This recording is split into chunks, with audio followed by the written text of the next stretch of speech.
Pisong oil price hike ipinatupad ng mga kumpanya ng langis. Ang detalye sa report ni Russell Simorio. Tapos na ang Holy Week pero hindi pa raw natatapos ang kalbaryo ng mga motorista dahil sa panibagong pagtaas ng presyo ng produktong petrolyo. 1 peso and 70 centavos ang taas presyo sa kada litro ng diesel. 45 centavos naman ang dagdag sa gasolina at kerosene. Para sa mga motorista, tila ibinawi rin umano ang oil price hike ngayon sa dalawang magkasunod na rollback noong nakaraang linggo na mababa rin. Opo, talagang pahirap po talaga sa aming mga super, mga hanap buhay sa karsada.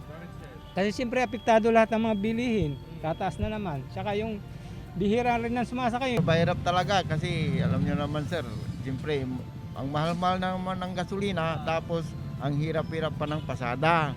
Eh paano yun sir, siyempre hindi na kulang yung kwan namin sir, pambuhay namin sir sa pamilya eh. Paliwanag ng Department of Energy, bukod sa walang tigil na sagupaan sa Russia at Ukraine na pinagkukuhanan din ng langis, may epekto rin ang COVID-19 surge sa China sa pagtaas ng presyo ng langis. Walang paggalaw sa presyo ng LPG na nasa 1,037 pesos ang presyo kada 11 kilograms. Samantala, tumaas naman daw ng 10 piso ang kada kilo ng karne ng baboy sa ilang pamilihan. Sapat naman umano ang supply ng baboy, manok at isda ayon sa Department of Agriculture Region 1. Food sufficiency level natin ay over 100%. Ibig sabihin yan, tayo ay surplus. Kasama si Henry Dumensil, Russell Simorio, Balitang Amyanan.